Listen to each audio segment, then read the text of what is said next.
Olha, eu considero, por exemplo, essa questão da violência como uma grande temática do século XXI.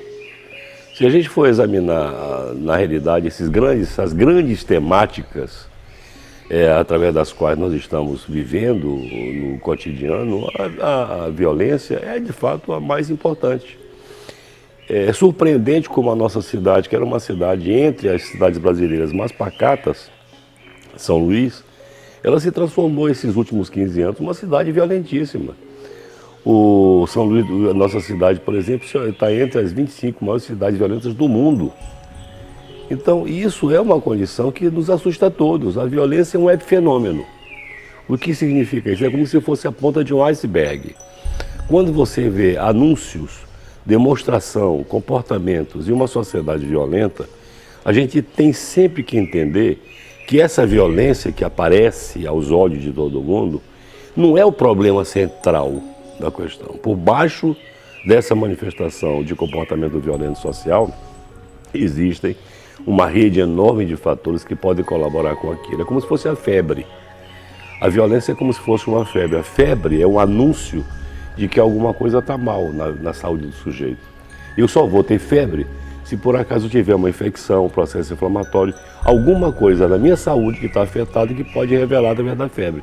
Então, quando o médico diz que diagnostica que o fulano está com febre, já pressupõe que ele tem um processo infeccioso inflamatório, porque a febre não vai aparecer assim à toa. Ou então um problema emocional que pode também determinar a febre. Então é sempre um sintoma a febre.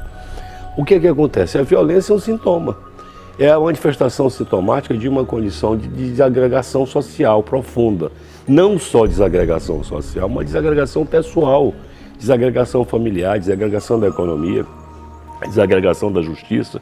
É um enredo gigantesco, uma rede gigantesca de fatores que confluem para uma manifestação que nós conhecemos como a designação de violência.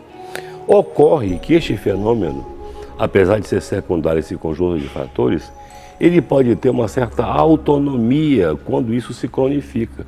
Isto é, a própria violência se constitui como um fator de gerar violência, que é o problema mais grave que eu entendo particularmente do ponto de vista da psiquiatria transcultural e da psiquiatria antropológica.